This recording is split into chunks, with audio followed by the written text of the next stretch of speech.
Allez, Pardes Rimonim, on est char Tedvav, Bedrat Hashem, le dernier chapitre, le Perek 5. On va essayer de terminer ça aujourd'hui. Alors, il va expliquer ça tranquillement. Achar Shebeprakim Akodmim, après que dans les chapitres précédents, Biyarnu Inyan, nous avons expliqué le principe général et détaillé, Mimata le Mala, de bas en haut, Be'arucha, de façon large, détaillée, Kefi Asher Oronu Minashamaim, comme on nous l'a enseigné depuis le ciel. Il dit que c'est pas, il n'a pas trouvé tout seul. Hein. Et je vous rappelle que, vous savez que même dans le Harizal, cette notion de haut en bas, de bas en haut, de lumière qui se renverse, de lumière renversée, ou de lumière, mit à pair, retournée, ça vient, même chez le Harizal, ça vient du Ramak. Le verbe enseigner, ils n'ont pas pris n'importe quoi ici. Oui, ça vient aussi de la Hora, le fait d'enseigner, c'est aussi la Torah, c'est aussi la lumière. Donc il dit que, alors il y a plusieurs fois dans le Ramak où il dit explicitement que c'est des choses qu'on lui a dit d'en haut. Quoi. Il dit que c'est des choses qu'il dit d'en haut. Bon, il a dit plusieurs fois ça. Ad chez Banu Loma, jusqu'à ce que nous ayons été à dire, qui a filou bemida ahat minamidot, que même sur une seule attribut, sur une seule qualité, même sur une seule séphira, parmi les sphirotes, Yazdik Eyot Ba Bechina Mimata Lemala ou Mimala Lemata. On peut même attribuer à une seule séphira le principe de bas en haut ou de haut en bas. Je répète, évidemment, on peut le voir en grand en disant qu'il y a 10 d'en haut et 10 d'en bas, que ça montre que vous vous rappelez Keter avec Malchut, Malchut avec Keter, mais on peut le voir même à un seul degré. D'accord ? C'est toujours. Hein ? Ça veut dire que à n'importe quel moment, si on regarde avec un microscope, on peut voir qu'il y a une lumière ascendante et une lumière descendante. Le principe de la lumière ascendante ou descendante ou de la lumière droite et renversée, il n'est pas simplement un principe général qui fait qu'il y a une lumière d'en haut qui monte et qui redescend. On peut le voir même sur un seul degré. Et on a vu la dernière fois, si vous vous rappelez, ce cours passionnant à propos de Yesod, puisqu'il y avait un Yesod qui était de bas en haut et un Yesod de haut en bas. J'ai mis le cours en ligne à propos de Yosef et de Binyamin. Navo Beperek, nous allons venir dans ce chapitre-là, les Va'er Yoter Veyoter Misé. Nous allons expliquer beaucoup plus que ça.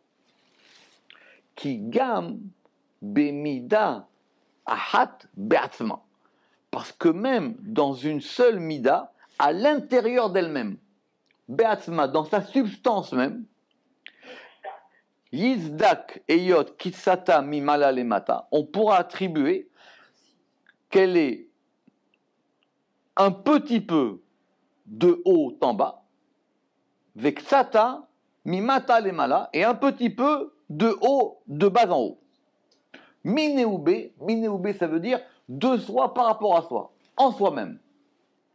Bilti, chez Tibachen El Zulato, sans que l'on puisse le distinguer par rapport à un autre degré. Autrement dit, même quand on va regarder à l'intérieur même de la chose, on peut voir que ces deux lumières, elles sont complètement imbriquées l'une dans l'autre. La lumière de haut en bas et la lumière de bas en haut. Autrement dit, dans ce chapitre, on va maintenant rentrer dans les plus brefs, plus petits détails de cette lumière de haut en bas et de bas en haut.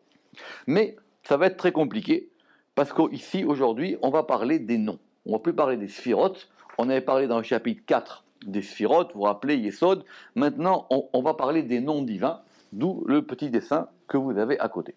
Alors, on y va. D'abord, on va lire une première fois. Aïnyan. Alors, il dit d'abord, Yesh Lakshot, on a une difficulté, une véritable difficulté. Les divrei Rabbi Shimon Bar Yochai, à propos des paroles de Rabbi Shimon Bar Yochai, alav Shalom, betikunim, dans les tikunim, des kachemi, des adidé, parce qu'il se contredit lui-même. C'est-à-dire, c'est difficile de lui-même sur lui-même. On a l'impression que les tikkunim disent une chose et leur contraire. Pourquoi ? Qui ? Bemakom echad.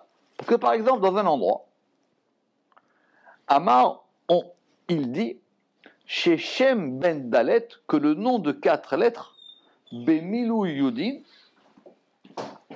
qui est rempli avec des Yud kazé, il est Nekeva, il est Din.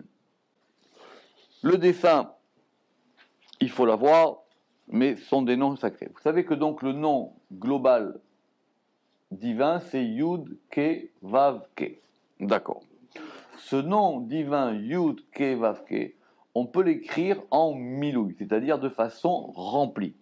On peut le remplir, et on va remplir les lettres. Autrement dit, c'est un grand classique, le Yud, au lieu d'écrire simplement Yud, on va écrire Yud, Vav, Dalet. D'accord? On remplit le nom. D'accord? Et le He, on va pareil l'écrire en plein, le Vav en plein et le He en plein. Si on voulait dans l'absolu, il y a beaucoup de manières d'écrire en plein. Mais on va en considérer 4. D'accord. Alors le Yud, il s'écrit toujours Yud, Vav, Dalet. Ça ne bouge pas, parce qu'il n'y a pas d'autre manière d'écrire un Yud. Le Yud, ça s'écrit Yud, Vav, Dalet. D'accord? Autrement dit, on est passé de Yud, 10, à Vav, Dalet, 6 et 4, 10, ça fait 20. Donc ce Yud qui valait 10, maintenant il vaut 20. Mais on l'a déployé. D'accord. Le He, on peut l'écrire soit sous la forme He Yud, soit sous la forme He Aleph, soit sous la forme He He. D'accord? Donc soit ça vaut 15, soit ça vaut 6, soit ça vaut 10. Maintenant, le Vav, on peut l'écrire soit Vav Yud Vav, soit Vav Aleph Vav, soit Vav Vav. Et le He, on peut l'écrire He Yod, comme on a vu, soit He, soit He Aleph. D'accord? Vous allez me dire, avec ça, on peut faire un nombre impressionnant de combinaisons. D'accord. Mais on va en retenir, pour des raisons complexes, on va en retenir que 4. Donc le premier nom qui est en haut, ça s'appelle le nom qui est rempli avec des iodes. On met des iodes partout. Le iode, il ne bouge pas. Dans le He, on met un iode. Dans le Vav, on met un iode. Dans le He, on met un iode.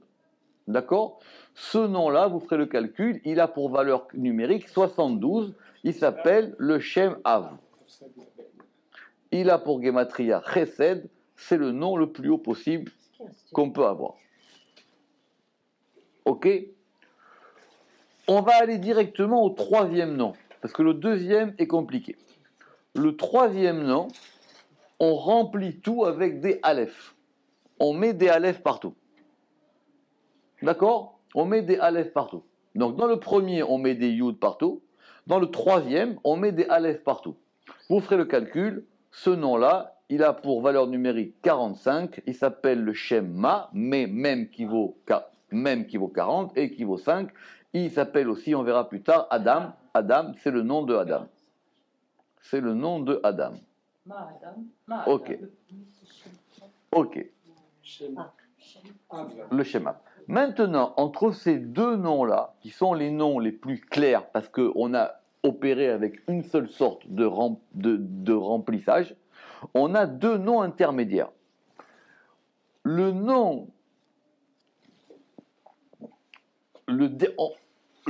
Alors, le dernier nom, celui qui est en bas, qu'est-ce qu'on a fait? On a simplement rempli les He avec des He. Et on a simplement redoublé le Vav. On aurait pu mettre des He partout. Oui. Bon, bien que Vav, normalement, ça s'écrive soit Vav, Vav, soit Vav, Aleph, Vav, soit Vav, Yud, Vav. Ce que je voudrais dire, c'est qu'en fait...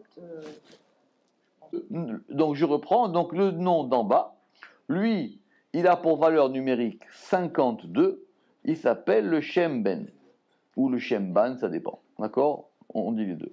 Il s'appelle le Shem Ben, et lui, qu'est-ce qu'on a fait? On a simplement mis des He partout, et on a mis le Vav simple. Le nom qui va nous intéresser aujourd'hui, c'est le second. Le second, c'est le nom le plus complexe qui existe. Pourquoi?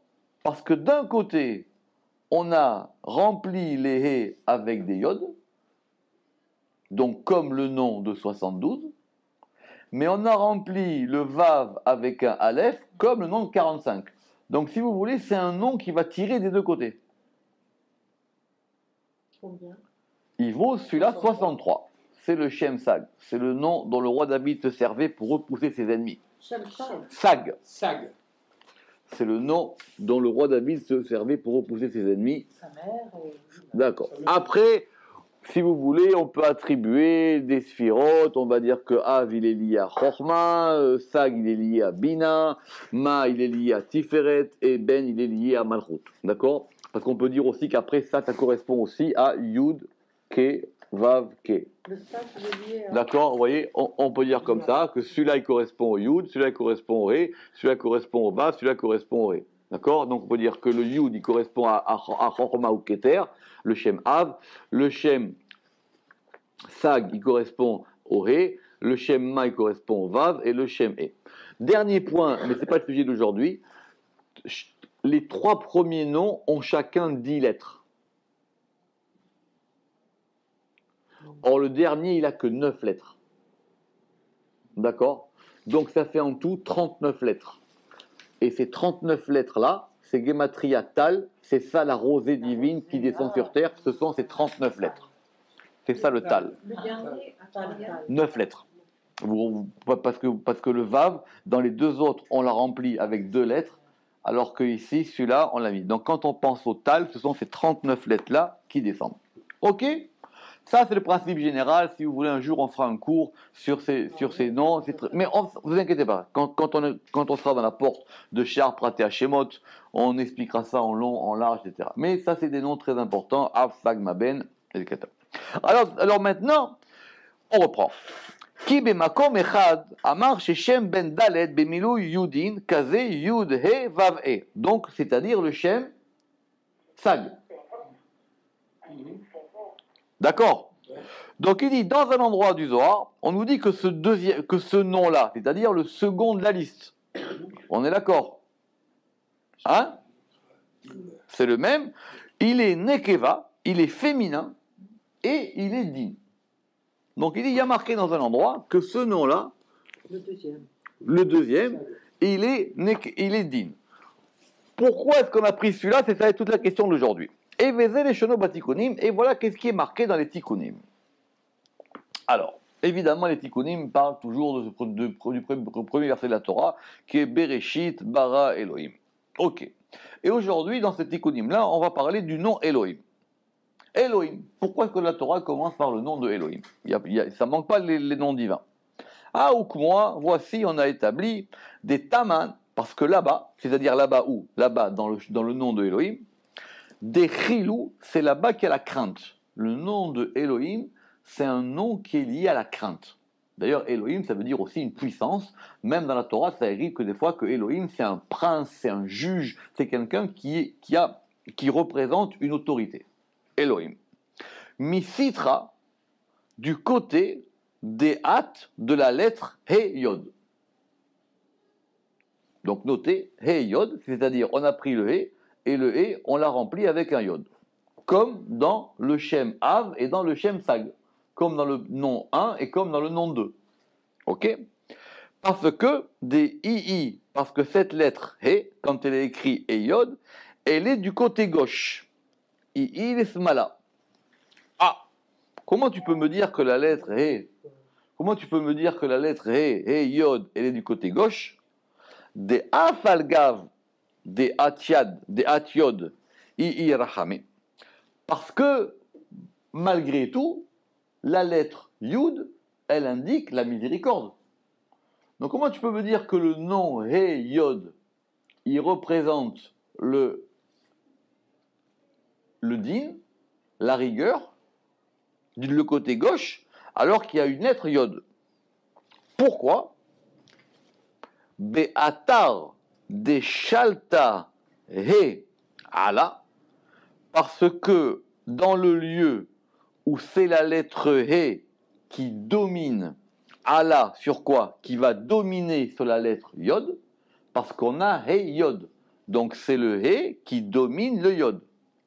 Donc quand on a le He qui domine le Yod, ce nom-là, il s'appelle Nukva, Idkariat, il s'appelle féminin, Kegavnada, de cette manière-là, He Yod.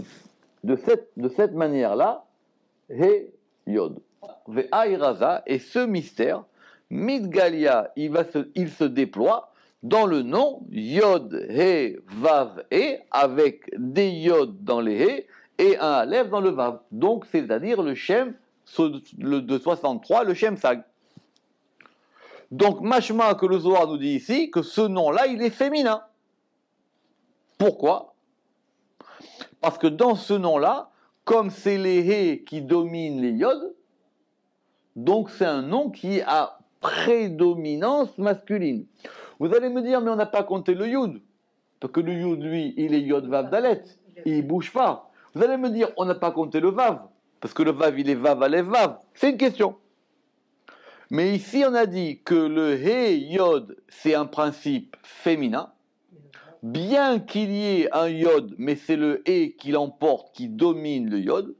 Et on a dit que ce principe-là se dévoilait dans ce nom-là, et ce nom-là était à prédominance féminine. D'accord. Pourquoi? Des lettres béré, parce qu'il ne peut pas y avoir d'enfant ou de fils, Belo Dachar Venugva, sans un mâle et une femelle, sans un masculin et un féminin.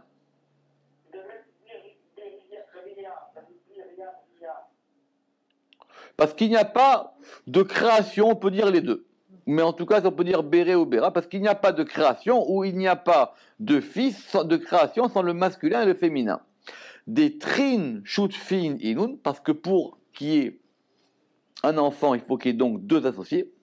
Trin Shutfin Inun, Bekula en tout, les Ma'abad pour faire, Trin, qui sont deux, Bara ou Birta, le fils et la fille, Abba Veima, le père et la mère.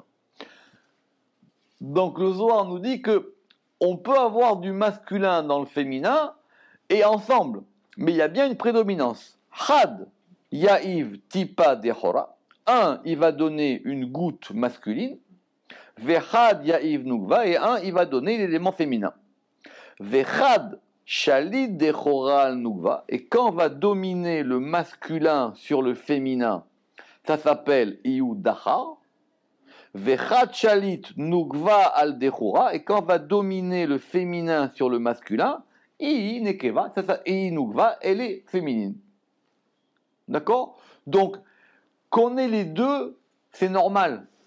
Mais il faut savoir quel est l'élément prédominant. Donc ici, on a Hey Yud, on a un masculin et un féminin, un principe de rigueur et un principe de rachamim, mais ici, c'est le principe He qui l'emporte. Or, comme ce principe He, il emporte sur les Yud, et on voit que les Yud sont toujours en deuxième position, donc c'est un principe féminin en général. Ve'auk Moa Beraza, et ça, on l'a établi à propos d'un mystère qui est marqué Isha Kitazriya Ve'alda Zachar, quand c'est la femme qui fait ensemencer ou qui ensemence en premier, l'enfant est masculin. C'est marqué dans Parashat Tazriya, on l'avait déjà vu ça plusieurs fois. Ok, donc ça, principe général, il dit voilà, on va commencer avec ça. Et de même, dans le nom de Elohim, vous voyez bien qu'il y a le He avant le Yod. Dans le nom de Elohim, c'est écrit Aleph, Lamed, He, Yod, même, d'accord? C'est He, Yod. Ok? Mais, ok, très bien, mais on va dire ok. Donc, premier élément, on a un texte du Zohar qui nous explique ce principe-là dans les lettres. Il y a toujours, comme en musique, il y a une fondamentale et une seconde, et une tierce, d'accord? Il y a une lettre prédominante. La prédominante, ici, c'est le He, et bien qu'il y ait un Yod après, vous allez me dire, mais le Yod, il vaut 10 et le He, il vaut 5, peu importe, c'est le He qui l'emporte. Que c'est lui qui est... D'accord. Alors... Pardon, on le sait aussi un peu par rapport au He, parce que c'est le souffle qui emporte pour pouvoir... Si le Zohar ne nous le dit pas, on n'en sait pas grand-chose, hein, parce qu'on pourrait toujours trouver, retourner les choses dans les deux sens. Et alors, les Aleph. Juste... Ve'er nachrish venitapek berotenu ki amar she'Hashem bemilu yudin she'ine keva vedin velo nizak hamasea ki en menusa. Il dit, mais comment est-ce que je peux me taire? Comment est-ce que je peux me contenir? Quand le Zohar il dit, ki amar, quand le Zohar il dit que le nom bemilu yudin, avec le déploiement des yud, qui est nekeva, qui est féminin et qui est din, comment est-ce que je peux ne pas m'élever en faisant en criant? C'est inversé dans Yob. Hein. C'est inversé dans Yob. Il dit comment est-ce que des choses comme ça peuvent se faire et personne personne ne fait rien. Pourquoi? Qui Rabbi Shimon Bar Yochai alav shalom piresh lehefer. Parce que j'ai vu que Rabbi Shimon Bar Yochai, il a enseigné l'inverse. Besefer Raya Mehemna, dans le Raya Mehemna. D'accord? Donc il n'a pas dit, voilà, alors les auteurs du Zohar, il y en avait 3. Chas Shalom. Il n'a pas dit ça. Il a dit non, j'ai un problème. Comment est-ce que tu peux m'enseigner une chose et son contraire? Je reprends enseignement numéro 1. Quand le et l'emporte sur le yod, la prédominance elle est féminine. Et dans le nom qui s'appelle le deuxième nom de 63, Yud, Ke, Vav, Yud, c'est un nom donc dont on a établi que c'était un nom féminin. D'accord? Alors voilà. Qu'est-ce qui est marqué là-bas dans le Sefer Raya Mehemna? Comme vous savez, le Raya Mehemna, ce sont des dialogues entre Rabbi Shimon Bar Yochai et Moshe Rabbeinu. D'accord? Ils sont en haut et ils discutent. Ou plutôt, Rabbi Shimon il est en bas, il discute avec Moshe Rabbeinu en haut. Et c'est pour ça, et Moshe Rabbeinu, il s'appelle le Raya Mehemna. Et là-bas, Biyoto Meshabeach le Moshe Rabbeinu alav shalom. Et quand Rabbi Shimon Bar Yochai, il a loué la grandeur de Moshe Rabbeinu, et il lui a dit Raya Mehemna, il y a une erreur, Raya Mehemna c'est avec un Aleph, c'est pas avec un E. Amarle, Raya Mehemna, Ma Lamed, Istalak al Kol Advan, de même que la lettre Lamed, elle s'élève au-dessus de toutes les lettres, déjà par la hauteur, que c'est la plus haute des lettres.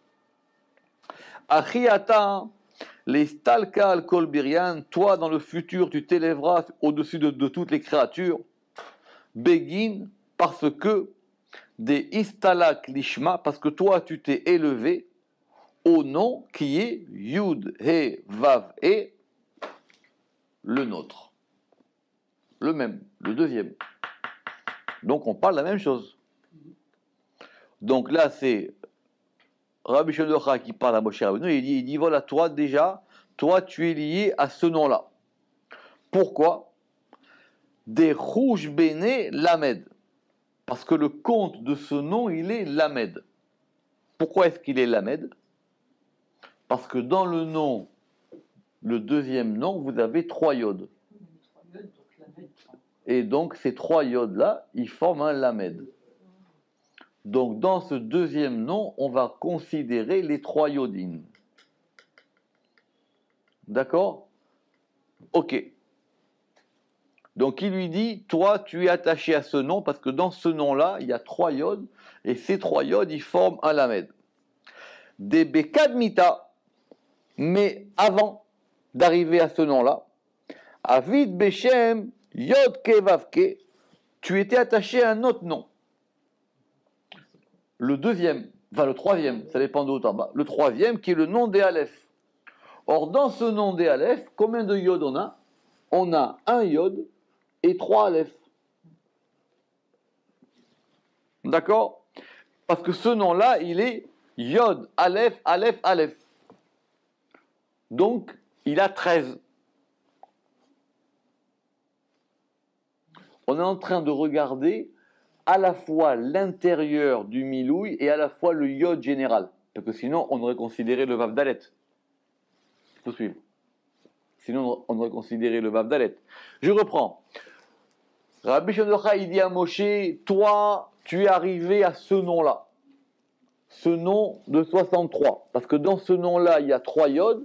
Et ces 3 yods-là, ils forment, ça fait 30. Et 30, c'est un lamed. Donc, tu es arrivé au degré le plus haut de toutes les lettres. Mais avant cela, des bekadmita, avant cela, tu étais, toi, un autre nom. Tu étais le nom Yod, Ke, Vav, Ke, qui vaut 45, mais dans lequel on va considérer simplement quoi? Yod, Aleph, Aleph, Aleph. Et c'est quoi? C'est 13. C'est Yud, Gimel, Mechilaan, Derachame, qui sont les 13 attributs de miséricorde que Moïse a invoqués lors de la faute du Egel. Vous vous rappelez là-bas, El Rahum Behanoun, il y a 13 attributs de miséricorde. Et 13, ça fait Echad. 13 des Inun Echad, Aleph, 1, Chet, 8, 8 et 1, 9, 9 et 4, 13. Donc tu étais à un degré de 13 et tu es passé à un degré de 30. Ok? Ke'an, donc Ke'an, ça veut dire ici. Tistalek Beshem El, et maintenant tu vas t'élever dans le nom El, d'accord? Dans le nom El, D-I-U, parce que le nom El, il est quoi? Il est Yod, Yod, Aleph, Yod. C'est-à-dire 31. Et là, on va compter le Aleph en plus du Shemsag. Ça veut dire qu'on considère le Shemsag de deux manières.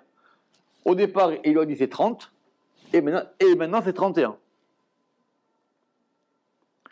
Parce que le Shemsag, il a un Shoresh qui provient du Shem El.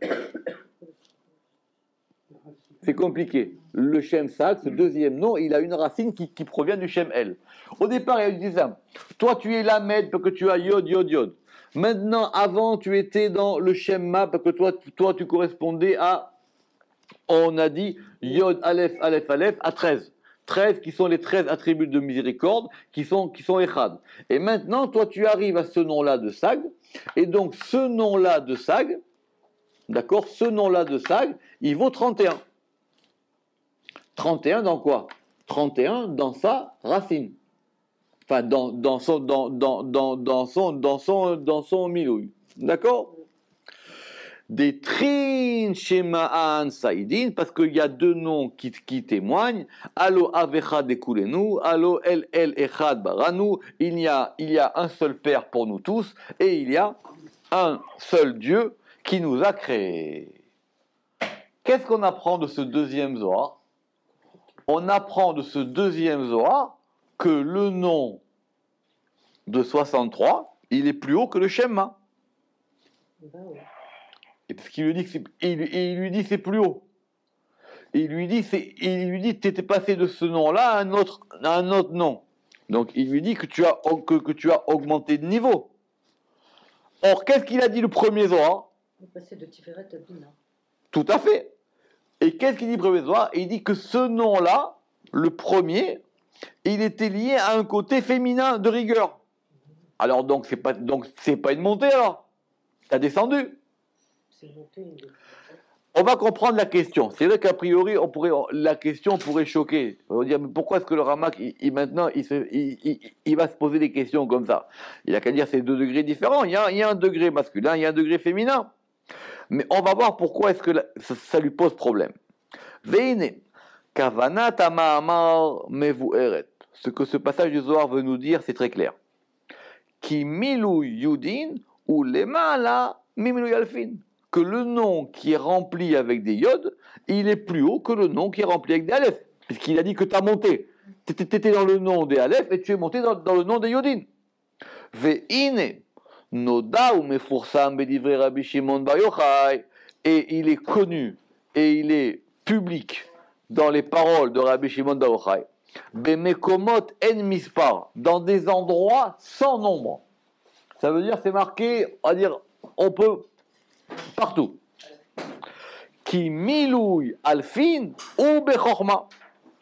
Que le nom qui est rempli avec des aleph, il est lié à chorma. D'accord?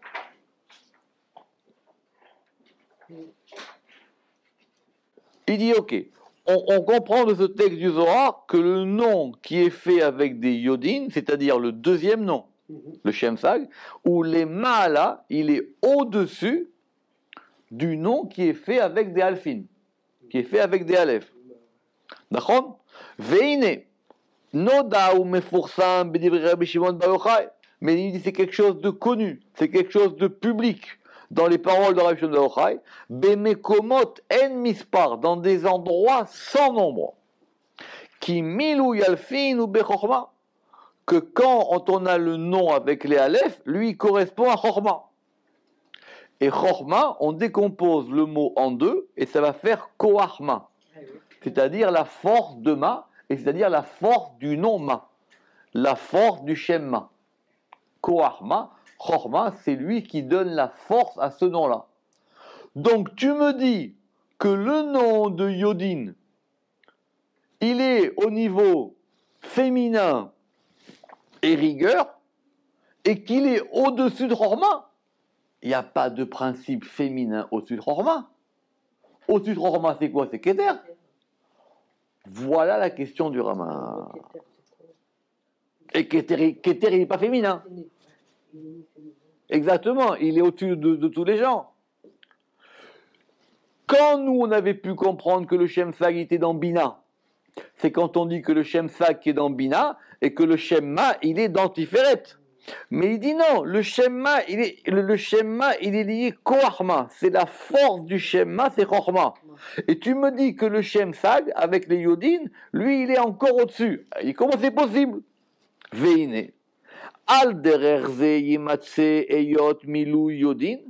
Et donc, d'après cette manière-là, Yimatse, on va trouver Eyot Milou Yudin, que le nom qui est rempli avec des Yud, les Cholapachot, pour le moins, au minimum, il est dans Keter. Ou Beketer Elion, puisqu'il est au-dessus. Tu me dis que le Shem Alfin, il est lié à Koachma. Il est lié à Chorma. D'accord? Donc, et tu me dis que le Shem de Yodin Sag, il est au-dessus. Alors ici, c'est au-dessus, c'est Keter.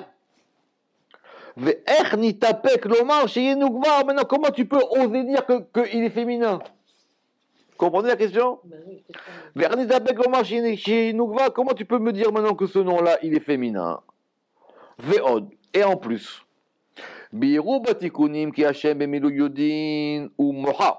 et en plus, on a expliqué là-bas, dans le Zohar, que le nom qui est rempli avec des yodin, il correspond à un degré de moar. Moar, c'est un cerveau.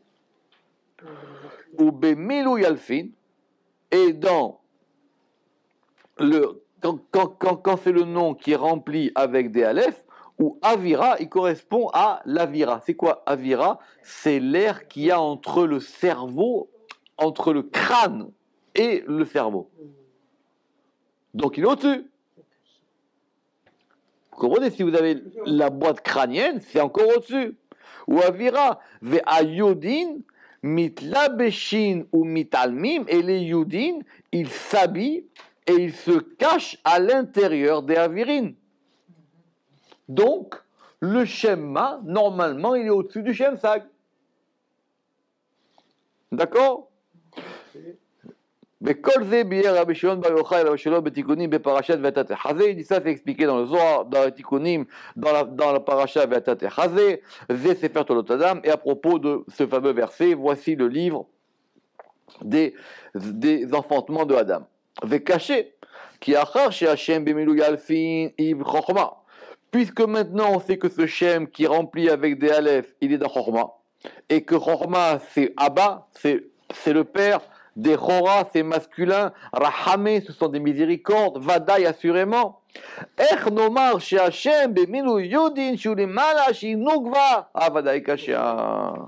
Et comment tu peux me dire maintenant que le nom qui est rempli avec des yodin, qui est au-dessus de lui, il va être maintenant être considéré comme féminin?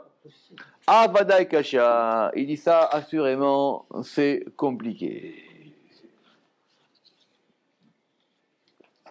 D'accord? Avada Kashia. Et donc, on reprendra ça plus tard. Baruch Adonai Leolam. Amen ve Amen.